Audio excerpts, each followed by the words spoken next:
निराकार, विश्व कल्याणकारी, परम पिता परमात्मा के सभी प्रिय संतान, मंच पर आसीन हमारे डॉक्टर साहब, माता जी एवं भानु भाई जी, सुपन भाई, हमारे कुछ बिहार के निमित्त संपा बहन तथा उसके साथी बहनें एवं सभी ब्रह्मा कुमारी ईश्वरीय विश्वविद्यालय के परिवार के भाइयों बहनों एवं कुछ बिहार के सभी प्रतिष्ठित सम्मानीय भाई बहनें जो आज यहाँ इस कार्यक्रम में उपस्थित है, आप सभी का माउंट आबू की धरनी से बहुत बहुत हृदयपूर्वक अभिवादन है, स्वागत है। आज का जो विषय है बड़ा सरल विषय, लेकिन जैसे भानु भाई ने कहा कि हर एक के जीवन को वो छूता है। कोई भी व्यक्ति ऐसा नहीं होगा जो कहेगा हमारे जीवन में टेंशन नहीं है, हमारे जीवन में कोई तनाव नहीं है। वहां तक कि आज की दुनिया के अंदर छोटे छोटे बच्चों को भी टेंशन होने लगा है। बच्चे भी जब स्कूल से घर आते हैं तो वह भी अपने माँ से कहते हैं कल एग्जाम है, हमें टेंशन हो गया। उस बच्चे से अगर पूछा जाए कि बेटा टेंशन का अर्थ क्या है, तो वो शायद उसको वर्णन नहीं कर सकता है, परंतु इसका मतलब ये नहीं कि उसको टेंशन नहीं है। हर एक को आज टेंशन है। इसीलिए 21वीं सदी को कहा गया कि ये टेंशन की सदी है, एज ऑफ स्ट्रेस। और इस एज ऑफ स्ट्रेस में कौन होगा जिसको स्ट्रेस नहीं होता? लोगों ने कई बार स्ट्रेस को भी, तनाव को भी अपने जीवन में इस तरह से शामिल कर दिया कि इसके बिना जीवन है ही नहीं। स्वीकार करिए, एक्सेप्ट करिए कि तनाव को part and parcel of everybody's life, हम सबके जीवन का एक हिस्सा है और इसीलिए उसको स्वीकार करिए। परंतु आज मैं पूछूं कि कौन व्यक्ति शारीरिक बीमारी को लेकर के जीना चाहता है? आज किसी को थोड़ा सा सर्दी जुकाम बुखार आता है तो वे तुरंत डॉक्टर के पास जाते हैं। एक सर्दी जुकाम बुखार को भी लेकर के जीना नहीं चाहता, तो फिर हमने तनाव को अपने जीवन में क्यों स्वीकार कर लिया कि तनाव के बिना जीवन संभव ही नहीं है? क्यों नहीं है संभव?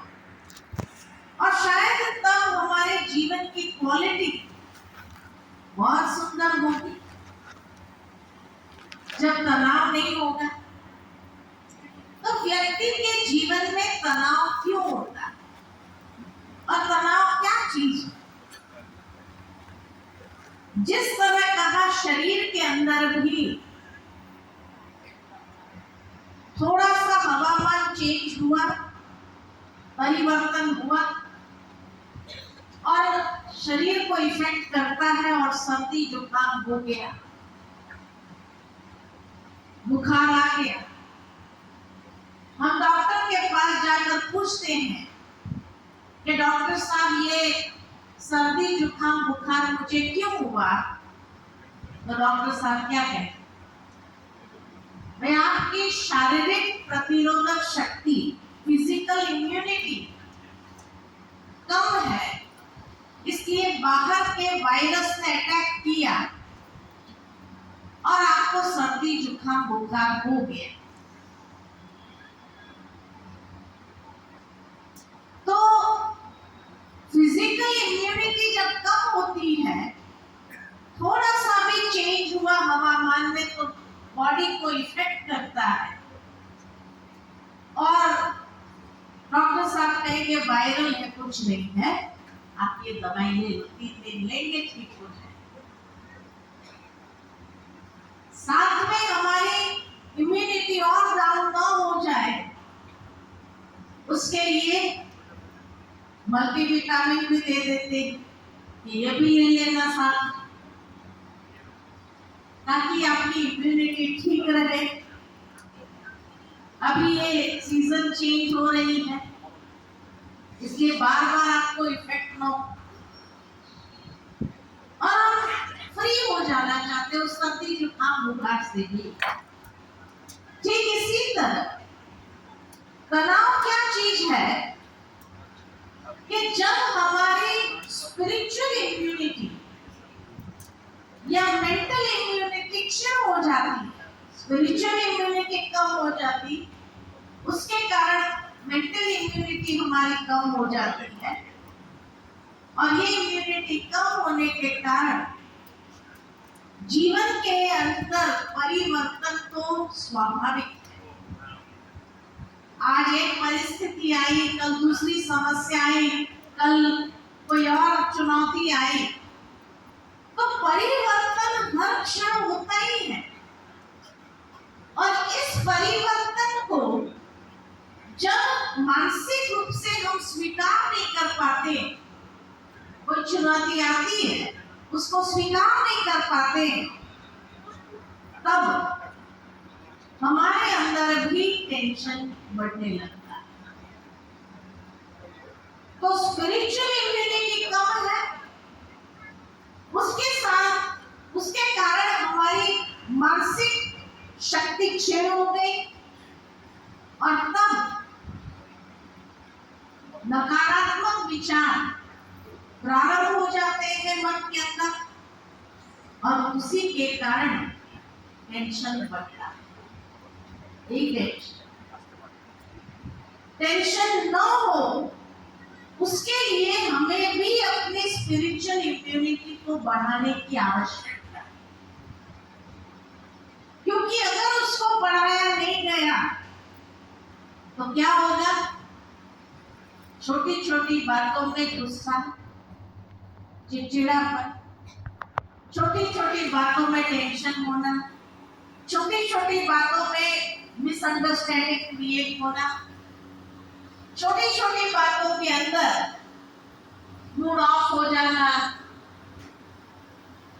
या माइंड डिस्टर्ब हो जाना, ऐसे अनेक टेंशन के स्वरूप देखने को मिलते हैं।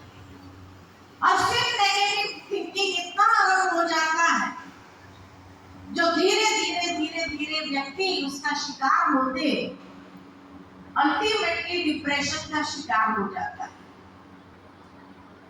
तो इसीलिए कहा कि आज दुनिया के अंदर प्रैक्टिकली आप देखो तो डिप्रेशन के केसेस कितने बढ़ते जा रहे हैं। पहले के जमाने में, आज से 25 साल पहले,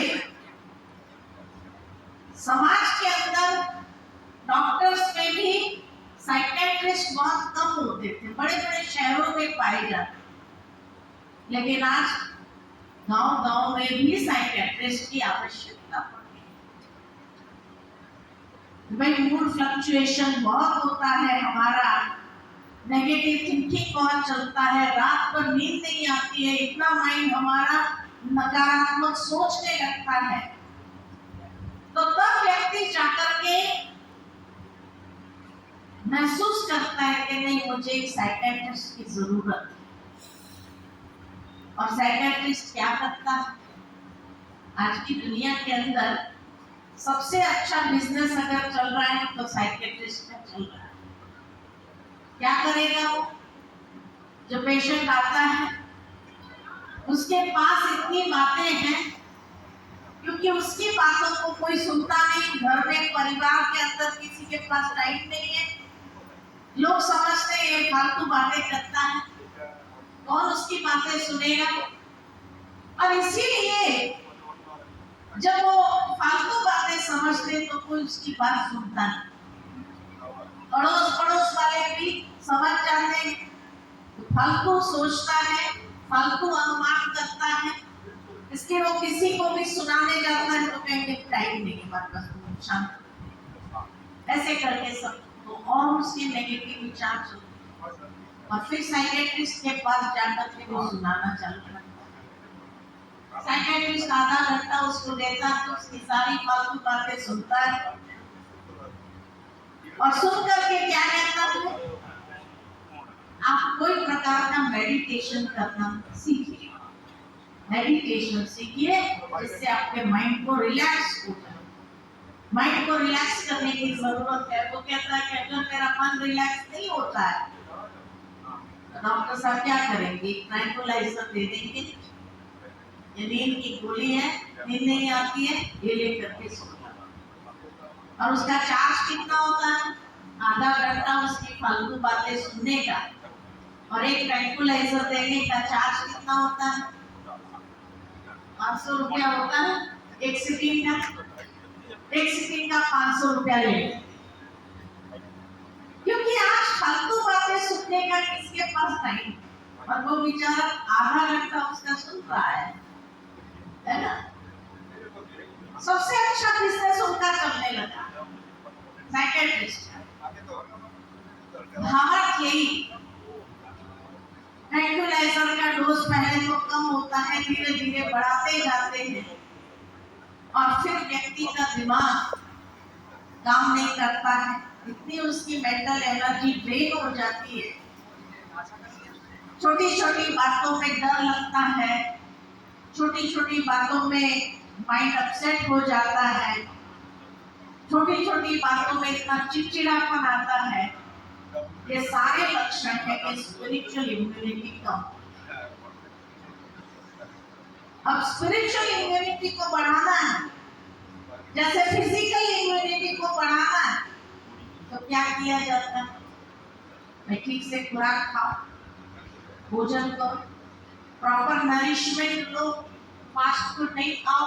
यही सलाह दिया जाता है कि फास्ट फूड में कोई विटामिन नहीं होते हैं, कोई न्यूट्रिशनल वैल्यू नहीं होती है, तो सब्जियां खाओ या ऐसी चीज खाओ जिसके अंदर विटामिन और न्यूट्रिशनल वैल्यू होती है, जिससे आपका फिजिकल इम्यूनिटी बढ़ेगा, और फिर उसको डाइजेस्ट करना, तब जाकर के वो शरीर की ताकत बनता है, और तब थोड़ा सा भी परिवर्तन हुआ तो हमारे शरीर को वो इफेक्ट नहीं करता। ठीक इसी तरह स्पिरिचुअल इम्यूनिटी को बढ़ाना है तो हमारे मन को भी अच्छा खुराक देने की आवश्यकता है। मन का खुराक क्या है, अच्छे विचार। अब अच्छे विचार कहाँ से मिलेंगे, अच्छे विचारों का स्रोत है स्पिरिचुअल नॉलेज, आध्यात्मिक ज्ञान। इसीलिए WHO ने भी कंप्लीट हेल्थ को जब डिफाइन करते हैं तो उसमें खाली physical, emotional health, mental health इसको नहीं, लेकिन स्पिरिचुअल हेल्थ को भी इंक्लूड किया है कि स्पिरिचुअल हेल्थ भी जरूरी है, लेकिन स्पिरिचुअल हेल्थ के लिए उसको नरिश करने की आवश्यकता है अच्छे विचारों से।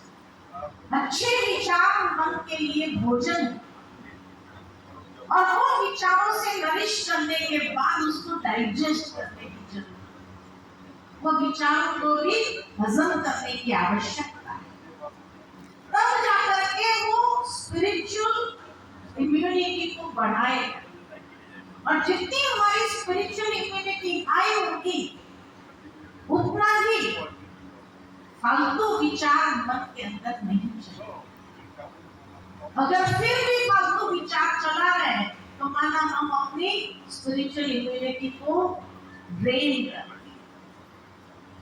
इसीलिए पॉजिटिव थिंकिंग की बातें चलती है, या जब स्पिरिचुअल नरिशमेंट मिलता है तो उसके बाद उसको हजम करने की आवश्यकता है। बार बार चिंतन करो उसका, और जितना उसका चिंतन करेंगे वो चीज चिंतन से हमारी शक्ति बने लगे।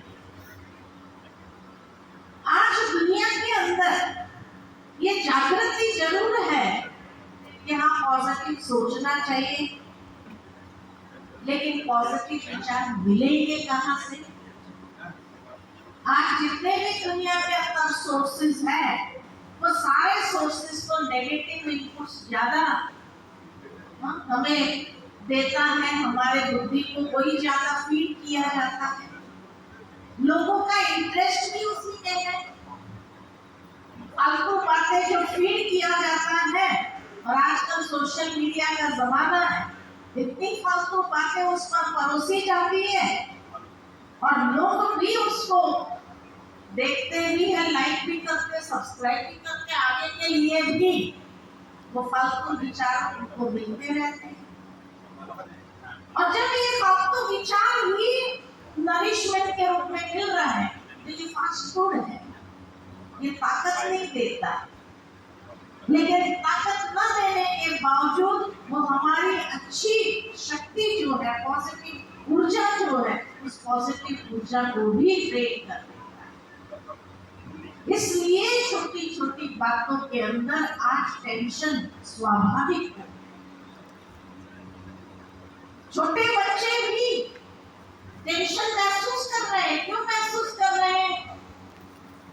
क्योंकि आजकल के छोटे बच्चे को भी जब तक मोबाइल ना मिले तब तक खाना नहीं खाता है। मोबाइल दे दो, माँ बाप क्या करते हैं, उसका रोना पीटना, कुछ तूफान आदि खत्म करने के लिए उसको मोबाइल पकड़ा दो। और वो छोटे से बच्चे को इतनी चीज मोबाइल में मालूम है जितनी आपको मालूम नहीं। वो तुरंत YouTube चैनल को खोलना जानता है। अगर इनपुट ही नेगेटिव है तो प्रोसेसिंग क्या हो रहा? नेगेटिव हो रहा।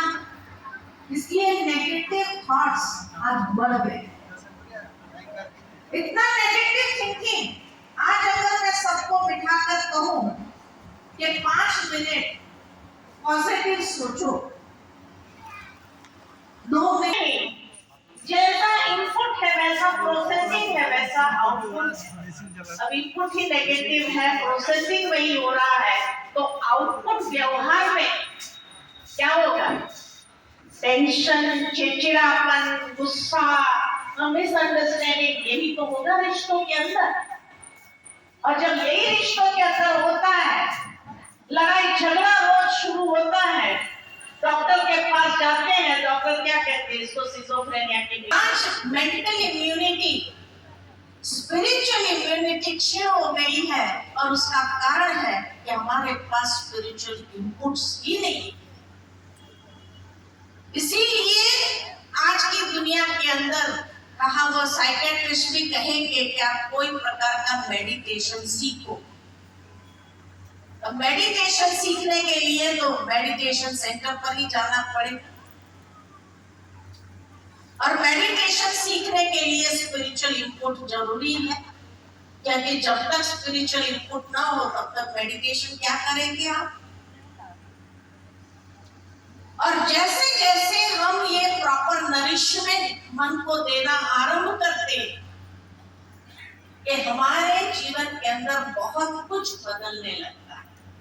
इसलिए आज के युग में ये स्पिरिचुअल नॉलेज या स्पिरिचुअल इनपुट्स बहुत आवश्यक हो गया है, छोटे बच्चे से लेकर बड़े बुजुर्ग तक। ये हम सभी जानते हैं कि आने वाले समय में प्रॉब्लम्स बढ़ेंगे या कम होंगे?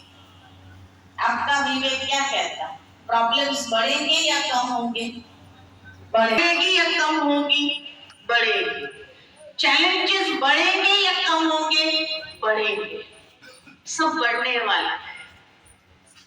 और जब सब बढ़ेंगे और हमारी स्पिरिचुअल इम्यूनिटी एकदम जीरो पर आ जाएगी, तो उसको फेस करने की, उसको ओवरकम करने की ताकत नहीं होगी।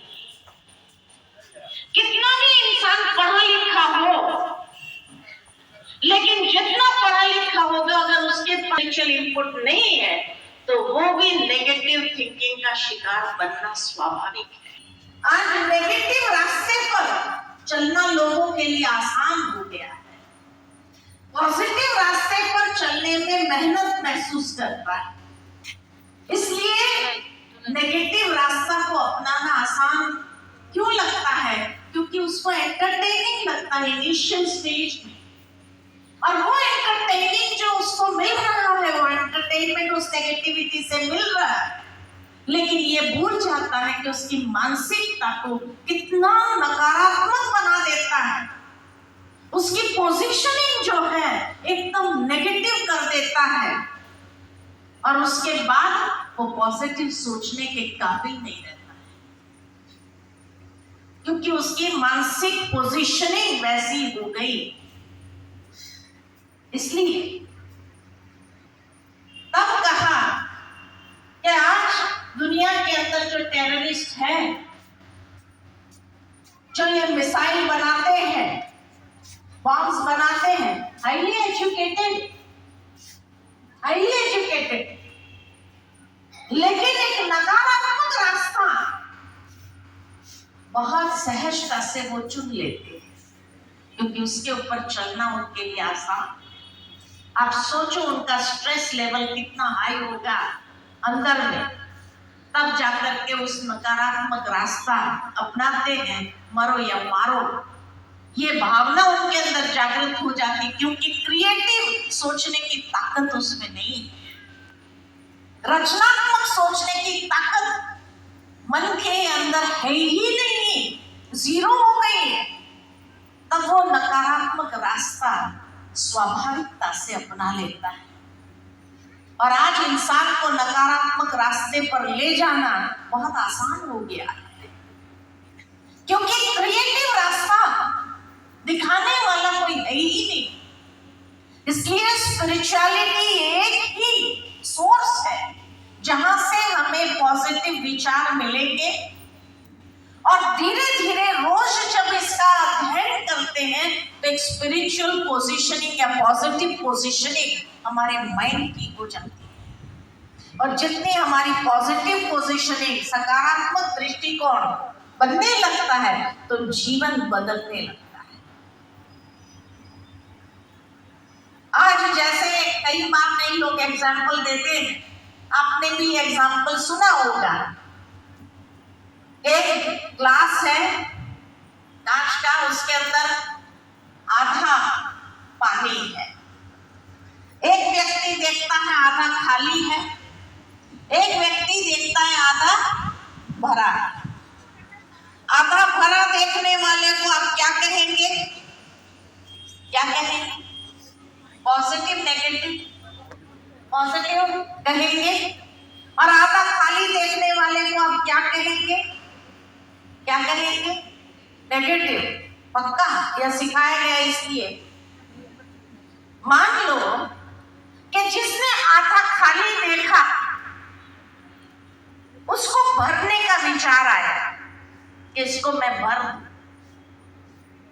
और जिसने आधा भरा देखा, उसके मन में विचार है मैं इसको भी खाली कर दूं, तो क्या कहेंगे?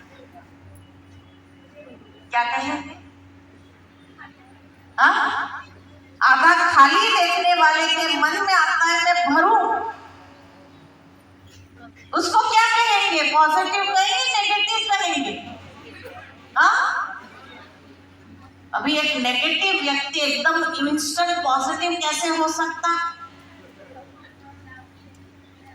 इसलिए मैंने पूछा, पढ़ाया गया है इसलिए बोल रहे हैं, ये समझ के बोल रहे हैं। आधा खाली देखने वाला नेगेटिव है, अगर उसके अंदर भरने का विचार आया तो भी होगा। क्यों? क्योंकि वो भर इसलिए रहा है अपने ईगो सेटिस्फैक्शन के लिए, कि लोग मेरी तारीफ करेंगे कि मैंने भरा,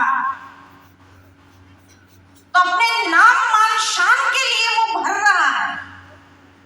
तो जिससे उसका ईगो पुष्ट होता है, उसको पॉजिटिव कहेंगे, नेगेटिव कहेंगे। और यही गलती हम लोग कई बार कर लेते हैं इंसान को पहचानने। हम सोचते हैं बड़ा अच्छा इंसान है, पहले नेगेटिव होगा लेकिन अब ये पॉजिटिव हो गया, देखो इसने भर दिया। लेकिन इंटेंशन क्या था भरने के पीछे, ये हम नहीं देखते। और इसीलिए जब इंटेंशन का पता ही नहीं चला, इसका इंटेंशन भी नेगेटिव ही है, हम वही गलती कर लेते हैं कि उसको पॉजिटिव समझ लेते। वही तो इंसान धोखा खाता है, और जब धोखा खाता है तो बहुत हर्ट फील होता है। क्या कहते हैं? इसने बड़ा धोखा दिया, मैंने ये व्यक्ति को पहचाना नहीं। और उस धोखे को कभी कभी वो डाइजेस्ट नहीं कर पाता है, फेस नहीं कर पाता है, इसीलिए मानसिक असंतुलन भी उसके अंदर आ जाता है। कहने का भाव, जो लोगों ने कहा कि आधा खाली देखने वाला नेगेटिव है, अगर वो भर भी रहा है तो पहले उसके इंटेंशन को चेक करो। ब्लाइंडली ये नहीं सोच लो कि ये पॉजिटिव हो गया है, क्योंकि नेगेटिव पर्सनालिटी कभी इतना इंस्टेंट पॉजिटिव नहीं हो सकता। और जो पॉजिटिव है वो खाली कर रहा है अगर, तो भी उसके इंटेंशन को समझने का प्रयत्न करो कि क्यों किया उसने। भावार्थ मेरा यही है कि आज की दुनिया में लोग कदम कदम पर धोखा खा रहे हैं। क्यों खा रहे हैं?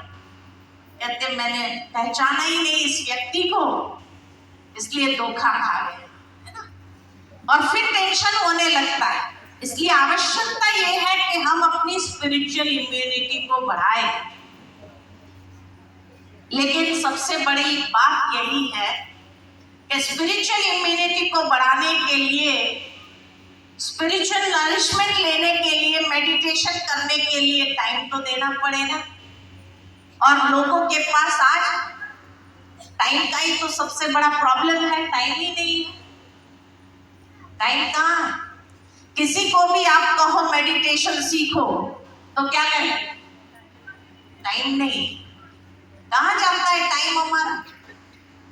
कहाँ जाता है टाइम? आज एक व्यक्ति बहुत बिजी है, लेकिन जैसे ही उसको हार्ट अटैक आता है, वो डॉक्टर के पास जाता है और डॉक्टर उसको कहते हैं कि देख भाई, तेरे को जीना है ना, रोज सुबह आधा घंटा वॉकिंग करना होगा, ब्रिस्क वॉकिंग, और शाम को भी आधा घंटा ब्रिस्क वॉकिंग करनी होगी। अगर वो डॉक्टर साहब से कहे कि डॉक्टर साहब सुबह तो टाइम नहीं मिलेगा, मेरा सारा कारोबार सुबह सुबह शुरू हो जाता है, और शाम को भी देखूंगा टाइम मिलेगा तो जाऊंगा पैदल करने के लिए, तो डॉक्टर साहब क्या कहेंगे? क्या कहेंगे? मरो। If you do not have time for your own self, अगर तुम्हारे पास खुद के लिए टाइम नहीं है तो तुझे भगवान भी नहीं बचा सकता, मरना ही होगा। ये कहते हैं ना, अगर उसको जीना है तो सुबह एडजस्टमेंट करके आधा घंटा निकालेगा, पैदल जाएगा या नहीं जाएगा? शाम को भी टाइम निकालेगा या नहीं निकालेगा?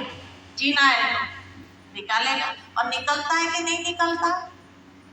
निकलता है नहीं निकलता? निकलता है। सुबह भी आधा घंटा जाएगा, शाम को भी आधा घंटा जाएगा। लोगों को अगर कांटेक्ट करना है सुबह सुबह उसको, और अगर उसने फोन नहीं उठाया तो समझ जाते हैं कि ये टाइम से ये टाइम पैदल गया, फोन लेके नहीं गया। इसलिए या तो पहले कांटेक्ट करो या बाद में कांटेक्ट। कारोबार कोई भी रुकती है? कारोबार कोई भी रुकती है? नहीं रुकती है। शाम को भी कितना भी बिजी क्यों ना हो, लेकिन अगर उसको जीना है और पैदल जाना उसने शुरू कर दिया तो लोगों का फोन आएगा, अटेंड करने वाले कह देंगे वो पैदल गया है, आप आधा घंटे के बाद फोन करना। कारोबार कोई भी रुकती है? नहीं रुकती, कोई भी नहीं कारोबार रुकती है। और टाइम भी 1 घंटा निकला कि नहीं निकला? निकल आया। ठीक इसी तरह अगर मेडिटेशन सीखना है और अगर हम कहें कि टाइम नहीं है तो भगवान भी क्या कहेगा? मरो, nobody can help you। अगर इस सदी को जो कहा गया कि सदी है तनाव की, स्ट्रेस, एंजाइटी एंड फियर, उसकी ये सदी है। आज कोरोना काल में भी सभी ने ये महसूस किया कि कोरोना में भी बीमारी से लोग कम मरे, डर से ज्यादा मरे, डर से ज्यादा मरे। तो this is an age of stress, anxiety, fear. इसका युग है ये। और ऐसे समय में भी हम अपनी स्पिरिचुअल इम्यूनिटी को बढ़ाने की बात ही नहीं करते, तो उसको कौन बचा सकता है? कोई बचा सकता है? टाइम तो निकालना पड़ेगा, टाइम मिलेगा नहीं, टाइम निकालना होगा। सुबह आधा घंटा, शाम को आधा घंटा टाइम निकालना होगा मेडिटेशन के लिए, क्योंकि तभी अपनी स्पिरिचुअल इम्यूनिटी को, मेंटल इम्यूनिटी को बढ़ा सकेंगे और तब आने वाले जो कॉन्सिक्वेंसेस हैं उससे हम अपने जीवन को बचा सकते हैं। कैसा भी तनाव आए, लेकिन उस तनाव को भी हम फेस करके पार कर सकते हैं। कैसी भी चुनौती आए, चैलेंजेस आए, लेकिन उसको भी हम पार कर सकते हैं। लेकिन उसके लिए बहुत पावरफुल स्पिरिचुअल इम्यूनिटी की आवश्यकता है। इसीलिए आज वेस्टर्न कंट्रीज में देखो, दुनिया के अंदर मेडिटेशन सीखने का एक क्रेज चल गया है। मेडिटेशन सीखना चाहते हैं लोग, मेंटली रिलैक्स होना चाहते हैं लोग। और क्यों रिलैक्स होना चाहते हैं? क्योंकि और कोई मेडिसिन है ही नहीं उसके लिए। मेंटली रिलैक्स करने के लिए, स्पिरिचुअल इम्यूनिटी को बढ़ाने के लिए कोई मेडिसिन नहीं है। मेडिटेशन से ही हो सकता है, स्पिरिचुअलिटी से ही हो सकता है, और उसके लिए टाइम निकालना। तो एक बात याद आती है, एक बार एक लड़का था जो काम ढूंढ रहा था। कई जगह गया काम ढूंढते हुए, सबने मना कर दिया, काम नहीं। बहुत उदास हो गया। आखिर किसी ने उसको कहा कि फलाने सेठ के पास चला जा, वो तुझे कोई ना कोई काम जरूर दे देंगे। वो गया एक सेठ जी के पास, और सेठ जी के पास जाने के बाद उसने कहा मुझे काम चाहिए। सेठ जी ने पूछा क्या काम करेगा? कहा मैं यंग हूँ, कोई भी काम आप दो मैं कर दूंगा। अब सेठ जी बड़ा लकड़े का व्यापारी था। वो पीछे गोदाम में ले गया और लकड़े का ढेर बताया और कहा ये सारे लकड़े काटने हैं, बोलो काटेंगे? कहा काटा। उसको कुल्हाड़ी पकड़ा दिया गया कि तू सारा दिन लकड़ा काट, शाम को फिर हम देखेंगे कितना लकड़ा काटा है और उसके हिसाब से तेरी नौकरी पक्की करें। सारा दिन उसने लकड़ा काटा। शाम जब हुई तो सेठ जी ने सोचा देखे तो सही वो लड़के ने क्या काम किया है। देखने गए तो देखा सारे दिन में 25 लकड़े काटे थे। तो सेठ जी ने कहा तेरी एफिशिएंसी तो अच्छी है, चल तेरी नौकरी पक्की, रोज सुबह आ जाने का 9 बजे लकड़ा काटने के लिए, दिन में 1 घंटा आराम मिलेगा, शाम को 5 बजे तक लकड़ा काट। कहा ठीक है। रोज जाने लगा लकड़ा काटने के लिए। 10 दिन पूरे हुए। इस सेठ जी ने सोचा वो लड़का क्या काम कर रहा है, देखे तो सही। तो उस दिन शाम को गए देखने के लिए, तो देखा कि सारे दिन में उसने 15 लकड़ा काटा था। तो सेठ जी ने पूछा भाई कि एफिशिएंसी कम कैसे हो गई? पहले दिन तो तूने 25 लकड़े काटे थे, अब आज 15 लकड़ा ही क्यों काटा? तो लड़के ने कहा यही बात तो मुझे भी समझ में नहीं आ रही। मैं सारा दिन काम करता हूँ, बैठता भी नहीं हूँ, आलस भी नहीं करता हूँ, लकड़े कम क्यों हो रहे समझ में नहीं आ रहा। तो सेठ जी ने कहा थोड़ी और मेहनत करो। कहा ठीक है, कल से थोड़ी और मेहनत करूंगा। दूसरे दिन से और जोर लगाने लगा और सप्ताह बीता। सेठ जी ने सोचा देखे तो सही वो क्या काम कर रहा है। देखने गए तो सारे दिन में 10 लकड़े काटे थे। सेठ जी ने कहा क्या बात है भाई, पहले दिन तो तूने 25 लकड़े काट दिए, 10 दिन में तेरी एफिशिएंसी कम हो गई, 15 लकड़े तक आए और आज 10 लकड़े ही काटे, क्या बात है, तुम्हारी एफिशिएंसी इतनी कम कैसे हो गई? आप किसी से भी पूछो, मैं बैठता भी नहीं हूँ, आलस भी नहीं करता हूँ, मैं इतना सिंसियरली काम करता हूँ, लेकिन लकड़े कम हो गए, उसका कारण समझ में नहीं आता। अब सेठ जी तो अनुभवी थे। सेठ जी ने कहा एक बात बताओ कि ये 15 दिन में 17 दिन में तुमने कुल्हाड़ी की धार कितनी बार तेज किया? How many times did you sharpen your axe? लड़के ने कहा टाइम कहाँ मिलता, सारा दिन तो मैं लकड़ा काटता हूँ, टाइम कहाँ है उसको शार्पन करने के लिए।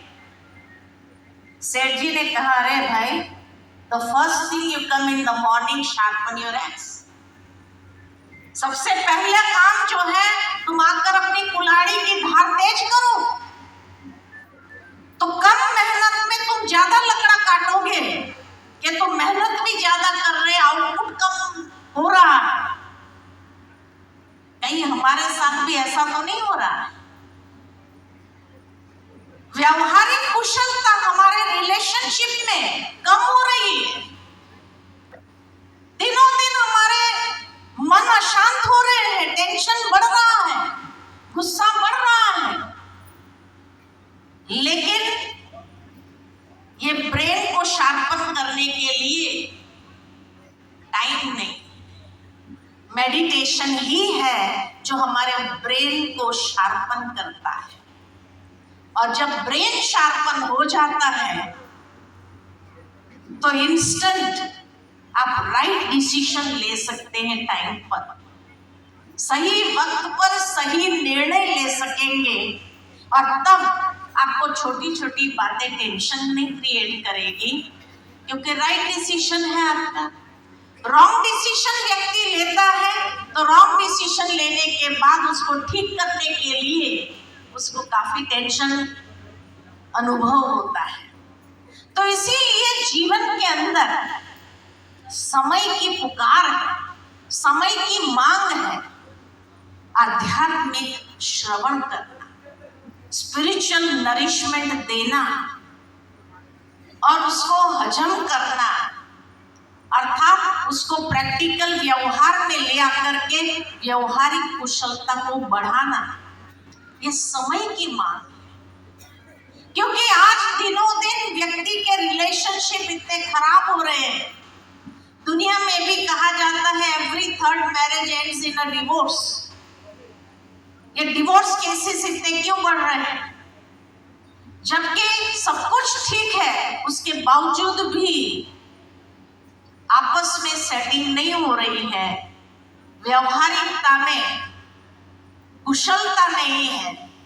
और उसके बाद आज दुनिया के अंदर, वेस्टर्न दुनिया के अंदर सिंगल्स की पॉपुलेशन बढ़ रही है, लिव इन रिलेशनशिप आरंभ हो गए हैं। यानी कितनी चारित्रिक हीनता मनुष्य जीवन के अंदर आरंभ हो गई है, और उसके बाद क्या जीवन होगा, जीवन की क्वालिटी क्या होगी, सोचने की आवश्यकता है। फिर भी भारत के अंदर तो हम सभी सौभाग्यशाली हैं जो हमारा कल्चरल बैकग्राउंड इतना समृद्ध है कि अगर उस कल्चरल बैकग्राउंड की ओर हम वापस चलते हैं, उस स्पिरिचुअलिटी को अपने जीवन के अंदर अपनाते हैं, तो फिर भी हम अपने जीवन को संवार सकते हैं। लेकिन दुनिया के अंदर तो उनके पास कल्चरल बैकग्राउंड भी नहीं, कोई स्पिरिचुअल बेस नहीं।